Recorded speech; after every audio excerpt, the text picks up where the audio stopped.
Praise the Lord. കർത്താവിന്റെ അതിപരിശുദ്ധമായ തിരുനാമം വാഴ്ത്തപ്പെടുമാറാകട്ടെ. വിശ്വാസത്തിൽ സ്ഥിരത എന്ന വിഷയത്തെ ആസ്പദമാക്കി ഒരു ചെറിയ സന്ദേശം നമുക്ക് കേൾക്കാം. അതിനാധാരമായി 1 കൊരിന്ത്യർ ലേഖനം 16 അധ്യായത്തിന്റെ 13 വാക്യം, ഉണർന്നിരിപ്പിൻ, വിശ്വാസത്തിൽ നിലനിൽപ്പിൻ, പുരുഷത്വം കാണിപ്പിൻ, ശക്തിപ്പെടുവിൻ. നമ്മുടെ ആത്മീയ ജീവിതത്തിന് വേണ്ടുന്ന പ്രധാനപ്പെട്ട ഒരു അടിസ്ഥാന വിഷയമാണ് വിശ്വാസത്തിൽ സ്ഥിരത എന്നുള്ളത്.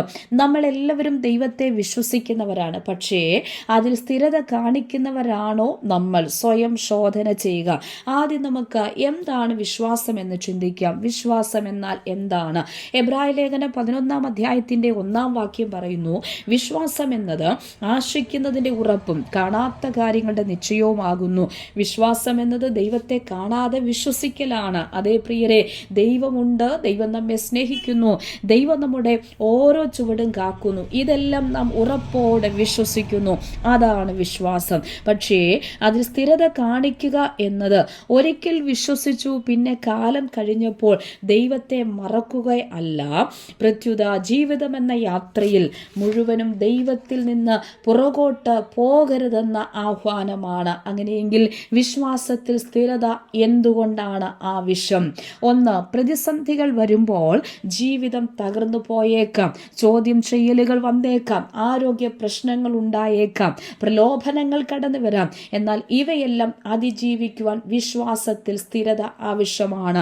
അപ്പോൾ വിശ്വാസത്തിൽ സ്ഥിരത എന്തുകൊണ്ടാണ് ആവശ്യമെന്ന് ചോദിക്കുമ്പോൾ, പ്രതിസന്ധികൾ കടന്നു വരുന്ന സാഹചര്യങ്ങളിൽ, സമയങ്ങളിൽ അതിനെ അതിജീവിക്കുവാൻ വിശ്വാസത്തിൽ നമുക്ക് സ്ഥിരത അത്യാവശ്യമാണ്. അങ്ങനെയെങ്കിൽ ഇതിന് ബൈബിളിലെ ചില ഉത്തമ ഉദാഹരണങ്ങൾ നമുക്ക് ചിന്തിക്കാം. 1, ദാനിയേലിനെ കുറിച്ച് ചിന്തിക്കുമ്പോൾ, പ്രശ്നങ്ങൾ വന്നപ്പോഴും ദൈവത്തിൽ ഉറച്ചു നിന്നു.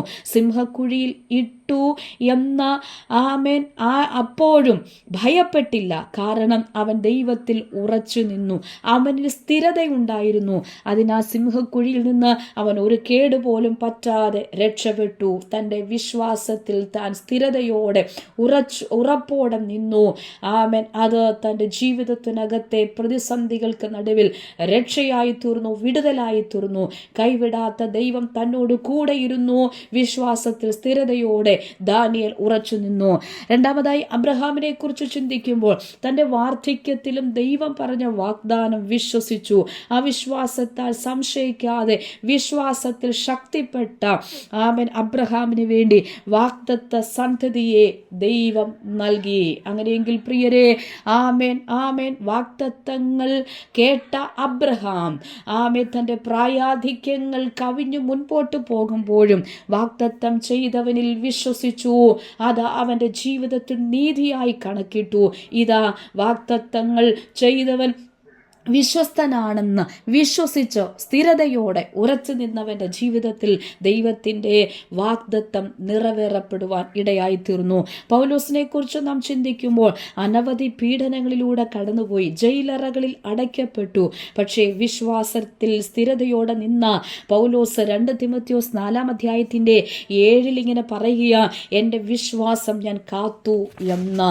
അങ്ങനെയെങ്കിൽ പ്രിയരെ, ആമേൻ സ്തോത്രം, നമ്മുടെ വിശ്വാസത്തെ തകർത്ത് കളയുന്ന എന്തെല്ലാം വിഷയങ്ങൾ വന്നാലും ദൈവത്തിൽ ഉറപ്പോടെ നിൽക്കണം.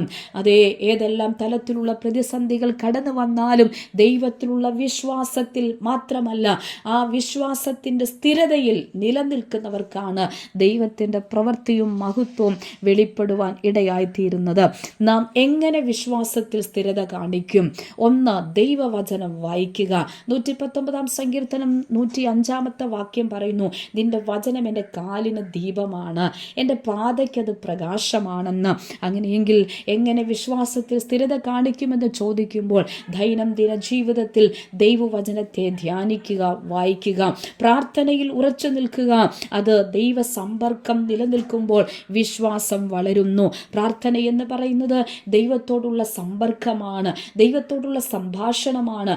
ദൈവത്തോട് സംസാരിക്കുന്നു, ദൈവ ശബ്ദം നാം കേൾക്കുന്നു, ദൈവമായിട്ടുള്ള സംസർഗമാണ്, സമ്പർക്കമാണ് പ്രാർത്ഥനയിൽ ഉറച്ചു നിൽക്കുന്ന വ്യക്തിക്ക് ദൈനംദിന ജീവിതത്തിൽ ദൈവമായിട്ടുള്ള സമ്പർക്കം ഉണ്ടാകും, വിശ്വാസം വളരാൻ ഇടയായിത്തീരും. മൂന്നാമതായി ദൈവമക്കളുമായിട്ടുള്ള കൂട്ടായ്മ, സഭാ കൂടിവരകളിൽ കടന്നു പോകുക, യുവജന കൂട്ടായ്മകളിൽ പങ്കെടുക്കുക. ആത്മീയ കൂട്ടുകാർ നമുക്ക് ഊർജ്ജസ്വലമാകുന്നു. അതെ, ദൈവമക്കളുമായിട്ടുള്ള കൂട്ടായ്മ അതിന് പ്രാധാന്യത നൽകുന്നതാണ്. അങ്ങനെയെങ്കിൽ ഇവയെല്ലാം ദൈവത്തോടുള്ള ബന്ധവും വിശ്വാസവും വർദ്ധിപ്പിക്കുന്നു, കൂടുതൽ നമ്മെ ദൃഢതയുള്ളവരാക്കുന്നു. അങ്ങനെയെങ്കിൽ വിശ്വാസം ആരംഭിക്കുന്നത് എളുപ്പമാണ്, പക്ഷേ വിശ്വാസത്തിൽ നിലനിൽക്കുക എന്ന് പറയുന്നത് നിത്യേന ദൈവത്തിൽ ഉറച്ചു ജീവിക്കുക, അത് വളരെ പ്രധാനമാണ്.